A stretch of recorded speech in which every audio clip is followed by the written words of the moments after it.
Welcome to another episode of the Business and Entertainment Show. My name is JR Watkis, and this week I have another special guest. His name is Wayne Chen, a lawyer, but he's so much more than just a lawyer. He was in the music business at one point. He runs insurance companies, and he's a Portlander, just like me. Wayne Chen. How are you doing? Thank you so much for coming on the show, my boss. Where are you from, and how did you get your present job? I was born in Port Antonio.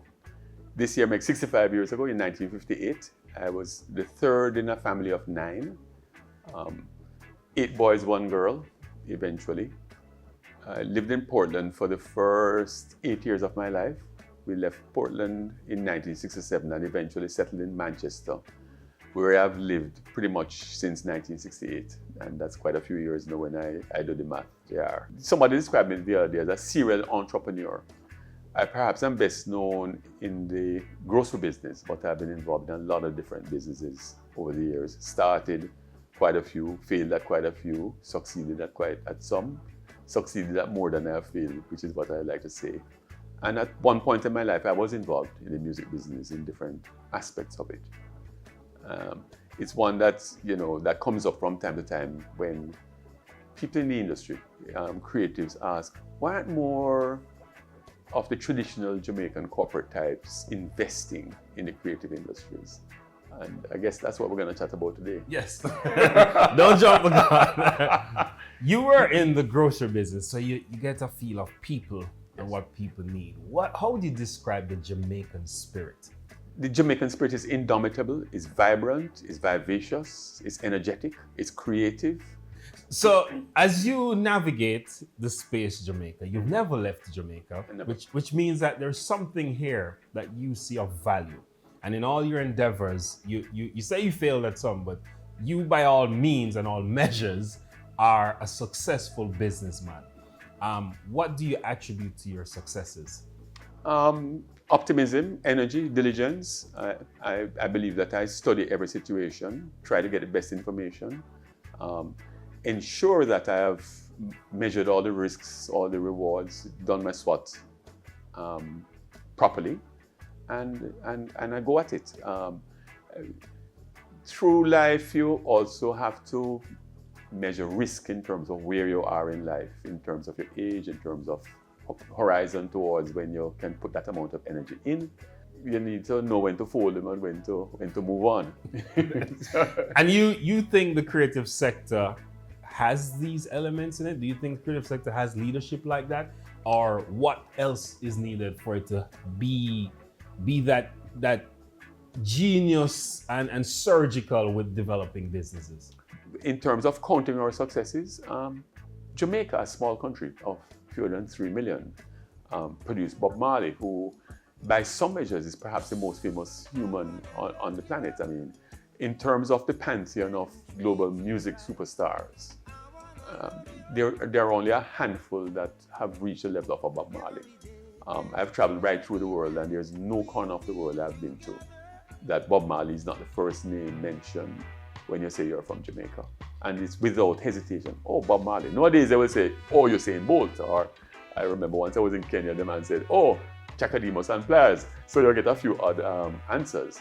But Bob Marley, who is a huge global icon, has no parallel in terms of coming from a country of Jamaica size. You would have to think of about a Michael Jackson or the Beatles to be on that scale of global knowledge. And I would argue that maybe it's only Michael Jackson, because there are corners of the world where people don't really take on to the Beatles too much. And there are many reasons why Bob Marley, the music, the image, the brand, because you also see the imagery. I mean, you go into the inner city communities in Brazil or in South Africa, and there are Bob Marley murals. So it's not just about the music, it's about what he represents. It's a great reminder of the power of Jamaican music and the power of a Jamaican brand. It's perhaps the best known Jamaican brand. And if you follow Forbes, it is still earning net over $20 million a year US. Yeah. Why you never tried to find a Bob Marley and exploit it? I did, and that's my entry into the music business. I'll tell you a bit about it. After Bob Marley, I think that the greatest Jamaican, I mean, from childhood, I believe that the greatest Jamaican was Toots Hibbert. And there was a time in my life when I was very close to Toots. I was managing his business affairs, I was advising him, and that was really where my entry into the music business came in. And it happened in a sort of sideways way. There was a young singer from Christiana, where I was based, a fellow named Roy D. Delroy Davy, but he was Roy D. And his whole act was to sing Toots songs. So I got to know Roy, and Roy said, "You want to meet Naya? You want to meet Toots?" I said, "Sure." You know, it's a huge opportunity. At the time, I was working with Kevin O'Brien Chang on what eventually became Reggae Roots. And it was my opportunity to go and interview Toots. The book? Yes, the book, which was published in 1998, but that's another story. So this is around 89, 90 now. Toots at the time lived down on Windward Way, just off Windward Road in East Kingston. So Roy D, country boy, and me, two country boys going to Kingston now to meet the great Toots Hibbert. I mean, I'm a little overawed. But he invites me to his house. We're there sitting in his living room, small home. He has lived in this community, he was telling me, since the 1960s when he first made a little money in the music. Later in the evening, I meet his wife Doreen, Miss D, various daughters come. Hopi passes through his son Hopeton. Liba came through. You know, people are coming, family coming and going. And I'm sitting there, we're chatting about the history of the music. He brings out, somewhere in the evening, Raleigh Gordon, who was one of the original members of the Maytals, comes in the evening and he says, Raleigh driving some taxi for me, I'm running like a business. Then they take out a Ludo board, one of the real hand people, put it on the floor and say, "Chen, you want to play some Ludo?" So he urges, me, Roy D, Raleigh Gordon, and it's totally unreal, We're sitting in the Toots Hibbert living room, playing Ludo. Wow. And you asked me why I'm here in Jamaica, and I said, this is why I'm in Jamaica. Because where in the world would I have had access to somebody who I grew up with his music, saw as an icon way off. I remember I used to read Rolling Stone and all the music publications when I was a teenager. And I remember one year Rolling Stone, it was shortly after Funky Kingston, the US version of Funky Kingston came out, the album. And I remember one critic in Rolling Stone nominating for Vocalist of the Year, and they described him as the second coming of Otis Redding. So I'm here sitting with the second coming of Otis Redding, somebody who Dave Marsh said is one of the greatest singers ever to touch the planet, and who was recently on Rolling Stone's list of the 100 greatest singers of all time. Yeah. Jamaica don't understand how big Toots is, and how revered he is. And I came to recognize that when I saw how he interacted with other artists. So I got to know Toots. And then next thing now, he would come and visit me in Christian. Sometimes he's in country and come and say, "Wayne, I come look for you now." Next thing he's at my house or whatever.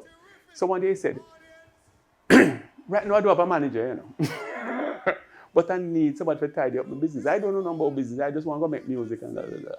And one thing led to another, to another, to another. Then all of a sudden now I was taking advice, chatting to record companies. I remember one day I was sitting in Christiana, just to give an example. I get a call. Who is this? "Oh, it's Pablo Moses." "Oh, I'm Pablo. I have a man I want to introduce to you." Next thing I'm sitting with in a cook shop in Christiana with a French recording industry executive trying to convince me to convince Toots to sign with me.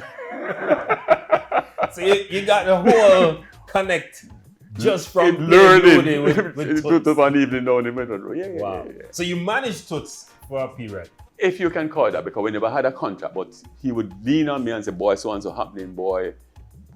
Long story. And a lot of that happened in the music industry growing up. There weren't a lot of contracts, a lot of informalities. Yeah. How important do you think that formality is for estate planning and future earnings? It's extremely important. It's important for, and I'll frame it in this way, JR. The business needs more formality if you're going to truly leverage the full value of the music. And I'll tell you, those artists who in the early days made sure they tidied up their business, the Jimmy Cliffs of the world, tidied up the business, made sure they had sound contracts, even though they may not have had the profile or the sales of others, they managed to earn more out of it because they were more astute in terms of the formality from the early days. Yeah. Do you think reggae dancehall music, and could you point to any one artist that has a valuable catalog other than Bob? Because Bob has already gone to Universal. Do you think reggae dancehall has valuable catalogs? A lot of companies buying up catalogs now. Do you see any? Yes. You know what I found fascinating? To me, the 80s and the 90s were just yesterday. But I've seen lately a lot of younger Jamaicans, and when I say younger Jamaicans, late teens, early 20s, who have suddenly, maybe not suddenly, who are enthralled by 90s dancehall, just to pick an era. And if you're to think 90s, I'm thinking early 90s now. Pepper Seed, Bogle Rhythm, the early to mid-period, Beanie Man, early Buju Banton, Bounty Killer. Showtime. You'll get the picture. The stuff that Dave Kelly, Madhouse, and so was doing in the days. I think that whole period, I would say late 80s, Supercat, the Beanie Man catalog, I would think, is off the chart in terms of value. Because people tend to forget how big the catalog is, but the depth of the catalog. I mean, I could go down to 30 and 40 Beanie Man songs, and it's still very, very, very good recorded work. A lot of the artists didn't own their catalogs from that time. Yeah. But there's a thing called reversion of rights. Do you know about reversion of rights? Is this? I heard that at the seminar that we attended recently. I have an idea of how it works and the time periods and so on. But it all presupposes one thing.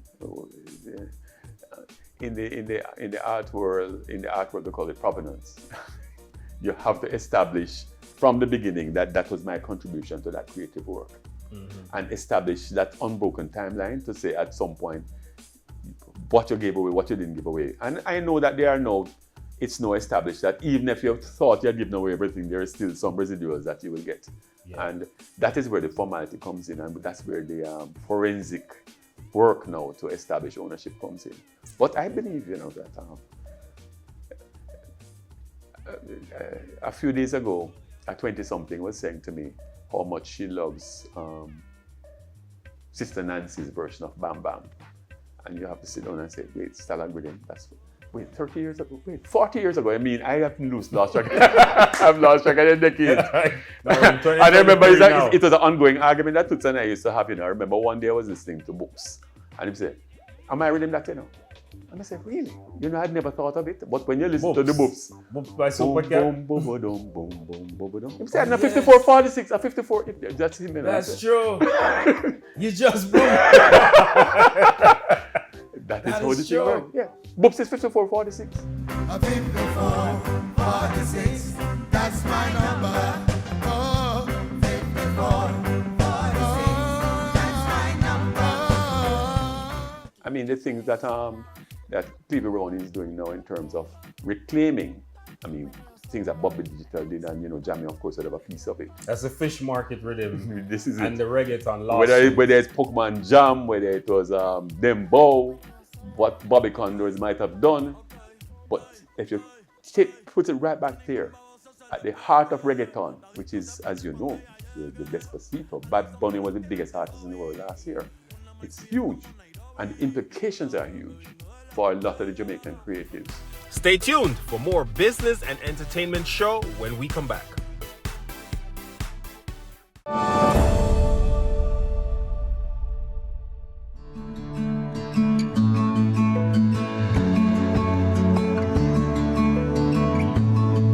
If it were not for the Jamaica Stock Exchange listing, Phosphate Company Limited would not be where it's at today. FESCO started from 5 shareholders who believed that they could execute a fuel company as good as or as better than any multinational. Caribbean flavors and fragrances. I have seen that our company has expanded tremendously after being listed. Our experience so far has translated into additional customers. Being listed on the stock exchange allows us a certain prestige. It also speaks to accountability and transparency. Our transparency has allowed us to access credit easier and at better rates. We have expanded in terms of our customer base, in terms of our suppliers. All the fears I had about banks, about losing control, you are having them. And I tell you, they were dissipated when I spoke to the Jamaica Stock Exchange. So if you're a private company thinking about growing your profits, having better access to capital, I really think you should consider listing on the junior or the main market. You may have fears in listing on the main market or the junior market of the Jamaica Stock Exchange. Whatever those fears are, we can help you to allay them. Give us a call today. Our friendly professional staff will help you through the process. Let us have that conversation. Give us that call. Go ahead, have that conversation as soon as possible. We did it and we're very happy. Make that call now. You will be glad you did.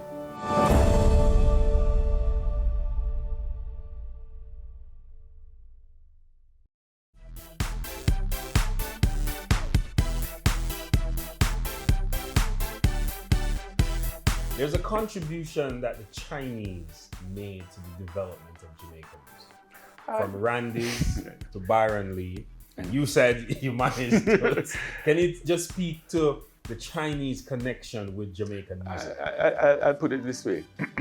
The Chinese were on the front line because the Chinese shop was typically the largest commercial enterprise in a small village and in the inner city community. And so many Chinese Jamaicans, and when I say Chinese, Chinese, mixed Chinese, Chinese who grew up Afro-Chinese. Chinese is a very broad umbrella, I use it here. The first sound system in Jamaica was Tom the Great, Sebastian, Thomas Wong, mixed Chinese, black Chinese, had a bakery in the inner city. It eventually became Metro Media, but the sound system. He was there, he was close to the music, he was close to the market. It wasn't Jamaican music in the early days, but he saw the demand. He saw the demand for a moving sound system, what we used to call lawns. You play on a lawn, which is just an open space in the town that you could have dances. So it was an entrepreneurial opportunity, let's put it that way. And it wasn't by coincidence that some of the Chinese Jamaicans who contributed greatly to the development of our music, whether it was Leslie Kong, his family had an ice cream parlor, and the recording studio where early Bob recording, early Jimmy Cliff, and Leslie Kong, who died in his late 30s, was responsible for some of the greatest recordings ever to come out of Jamaican music. The Aquarius record shop in Halfway Tree we mentioned earlier, about Randy's on North Side. That's Pat and the Chin family. They were on the front lines, and they weren't the only ones. But to think of Byron Lee, when Byron Lee built Dynamics, Dynamics was the most advanced recording studio in the Caribbean. So advanced that the Rolling Stones, Paul Simon, quite a few international artists. It was the first time international artists came and recorded in a Jamaican recording studio built by Byron Lee. Byron Lee was from Christiana, my little town. And people would see Byron as a Chinaman. Byron's father was Chinese. His mother was a non-Chinese woman. And people say that Byron's earliest exposure to the music was on his mother's side of the family, listening to it, because going up into the more rural parts of North Manchester, being exposed to the drumming and the music that's similar to what Toots grew up with in church in Treadlight in Clarendon. I wanna jump. I wanna. I want to rumba. Bounce to this soca. So, unlike some of the, let me put it this way, more prosperous ethnic minorities who may have been 2 steps removed from the roots of Jamaican music, Chinese entrepreneurs, business people, whether the ice cream parlor owner, the village shop owner, in Thomas Wong's case, the bakery owner, they were on the front line, exposed to the opportunity, but also hearing the music. And let us be frank, the music is very seductive. Jump up. There you go. If you were to come into the music business now, do you see any talent, new talent that you would? You know, I go against my generation's assessment. There, you know, people of my age group say, "Oh, it's pure foolishness now." But I see quite the opposite. I see a flowering right now among the younger performers. That's quite interesting. I think Skeng is a great talent. I think Jashi is a great talent. I think Massacre is a great talent. And I hate to start in a Valiant. Please keep because going. if I start, I'm going to get into trouble. Skilly Bang is a great, you know, it goes on and on. I mean, Tentic, Intensive. I mean, there's a lot of talent. My worry, it's the same worry I would have had if somebody asked me the same question in 1980 or 1970. They need more rigorous curating, and I put it in that terms. As much as I would say that Dennis Brown is one of the greatest singers, just to use an example, that Jamaica has ever produced, I think that at critical times in his career, somebody should have held on to him and said, do not go and record for so many different producers, or do not record so much. Limit your output, have a tighter quality control, and vary your output a bit. I would have said ditto for Gregory Isaacs. I'd have said ditto for quite a few Jamaican artists who I think, given the nature of the business at a particular time, were every 2 weeks they want to put out something. You notice that Bob never fell into that. There was a period in Bob's career in the early part, and you realize that there was a lot of early Bob stuff that really needs to, just go in the historical side, for reference. But once he recorded Catch a Fire, 1973, 50 years ago. 50 years. It became very tight. I mean, Catch a Fire came out, we said, whoa. And then you wait for the next Bob album. When I realized the momentum was building was when Burning came out. We were kids, my brother brought from Canada. And it was like, whoa, this thing has lyrics, liner notes, beautifully packaged, world class. So we were little kids. I mean, I'm in Mandeville. Natty Dread comes out, and my whole neighborhood, we lived down Wind Road, and the Clarks had the record, St. Pierre's had the record, everybody's there. Hey man, Natty Dread is fantastic. I mean, you listen to the thing front to back. I remember the first time we heard Live Live Yourself, which was not a new song, but it was reimagined for Natty Dread, and it's like, whoa, what the heaven. By the time the next one came out, you see, because you're measuring, by the time the next one came out, I remember I was in sixth form, and my school's challenge coach, who was also the French teacher, she never taught me French.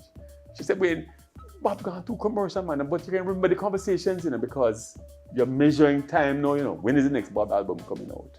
Then Exodus came out, and it was like back on a high. Then Kaya came out and said, what that? But he always put out products. They might have had a little odd sound that dropped between. I remember Jalif kind of fell in between the albums. Smile Jamaica, because of the concert, fell between the albums. Punky Reggae Party wasn't on an album. But those are the only 3 singles between 1973 and 1980 that were not related to the album. How do we turn culture into money? Not just music, but dance, everything that we are. Even the news. When you watch the news, a lot of drama on it. Like, how do we curate that unique Jamaicanness that is used to market big albums and big things and clothing brands abroad? How do we turn that into money here? In one of the hats I wore some years ago, for a long time I was chairman of TVM television. I remember my GM said to me, we're in the business of of aggregating eyeballs. And it sounds kind of obvious, but it also crystallized for me the business that we're in. And it's pretty much the same for brands. I went to a brand presentation. I mean, I try to synergize everything that I'm doing, because no business is unrelated. They're all interrelated. I remember going to a presentation. I was in Germany maybe back in 2006 or 2005. And I remember there was a young Turkish guy who came on stage, global marketing group, because it's a big conference. And he says, look, we have this all wrong. That's what it is. He says, we have to create a demand for the product. And he turned the thing around and said, oh no, we have this thing upside down. What you have to do is find ways to build a need. Suddenly people wake up one day and realize, I need that. I need to hear that reggae. Why am I going to listen to dancehall tomorrow? Or we kind of have positioned ourselves kind of like we're in a competition with Afrobeat. The fact is that we're not in a competition with Afrobeat. We're in a competition with everything else for people's attention. Yeah. And Afrobeat is suddenly winning. But because I say we're still thinking this kind of binary way, Boy, it kind of look like it occupying the scene. The fact of the matter is, that may not be it, Maybe it's about TikTok. Maybe it's all, if we are awake for 16 hours, what are we doing for those 16 hours? There was a time I sat on a Coca-Cola board and, I remember the philosophy. When you talk to the Coke guys, it's a whole different thing, He said, we view tap water as competition. And I'm like, what? Tap water, it's true. He said, every liquid that goes into the stomach is a competition with Coca-Cola. They broke down this whole concept of branding, product, sales, niche in the market, space in the brain, everything, into something very unified. And if we think about it, if you have a finite number of hours, some of it you might spend listening to music, some of it you might spend watching TV, watching movie, watching sports, playing video games. They are all competing for the same space in the brain. So when we hear, dancehall is competing with Afrobeat, it's a very narrow way of thinking. The fact of the matter is, what are we trying to do? Are we trying to get more space in the brain? What are the advantages we have? One, we have the advantage of being Jamaican. Brand Jamaica is a huge brand, and my younger brother always laughs and says it's the strongest brand in the world because whatever we try to do to kill it is still alive. That's true. There's so many potential negatives attached to it. And imagine if it didn't have it. If it didn't have that strength and that staying power, the Jamaicanness. And it translates into simple little things. How is the popularity of jerk chicken going to sell our music? The fact is that we are all tied together in a way. So it's a cachet of being Jamaican, it's a cachet of the association of Jamaican, it's a cachet of the Jamaican accent. People talking about, boy, you have to go sing the thing in standard English to get the acceptance. It's foolishness. A part of the attractiveness of it is the creation of a new language that young people will learn because the old people don't understand it. If you look at the influence of Jamaican vernacular on multicultural youth English, which has now replaced Cockney as the language of the vernacular of London, Toronto, other cities, where we have had the Jamaican influence. When you're watching the program that's put on my mind when we talk about the man them and the gal them and so on and so forth. It is standard, it is youth English in many parts of the world, Jamaican terms and Jamaican phrasings. So let us not. Oh, you mean the show in the UK? Yeah, man. That Drake produced. Yeah, Top man. Boy. Top Boy. Man them. The man them. Man them. That is it. And if you want to hear how pervasive the language is, if you watch the fan videos, I don't know if you're an Arsenal fan. I watch AFTV, Robbie Lyle and them boys, man them, Man them. The man them. But the Jamaicanness is a part of the attractiveness. Where we may hit a ceiling is the topics and the lack of lyrical variety. We need to move past the machismo and the gun business and the this and that. And you see, we can, because we're caging ourselves into too narrow a market. I want to give them one piece of advice. Yeah. There's a story in there that Tommy Cowan one day heard Bob Marley listening to the Bee Gees. And he's like, why you listen to that? And Bob said, these guys are selling millions and millions of records. Happy with what them doing? Easily. You're just going somewhere sonically to see what their strategy is.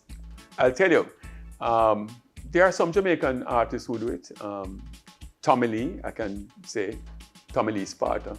He listens to death metal, he listens to a lot of non-reggae, non-R&B, non-hip hop things. And fuse it with his Absolutely. Yeah. Because the market is not necessarily at home. He has a huge following in Eastern Europe. People don't know that. Yeah. Tommy Lee, Europe wants you. My last question, which I ask everybody, give me your top 5 favorite artists of all time. Whoa, that's a hard one. I know. Bob Marley is in there. Toots is in there for many, many reasons. If I had to jump out of that and say what I listened to over the many, many years, U2. Island Records artists you listen to? There was a time in my life when anything Island put out, I would buy it without even hesitating. So U2, Bob Dylan as a lyricist. If I had to add a fifth, it probably would be Prince, because I can remember when each of those albums came out. That's a good one. That's a good five. That's a very good five. Yeah. Before you go, tell your brother I want to interview him right here on the B&E show. I'll pinch him. I've requested him several times. Yeah. But thank you so much, man. It was a pleasure. This is good information, and I'm sure my audience also enjoyed your perspective. Thanks, it was my pleasure. This is the B&E show. My name is JR Watkis. Catch me next week, where I will also have another special guest right here on channel 143 Flow and channel 28 Digicel. I'm JR. I'm out.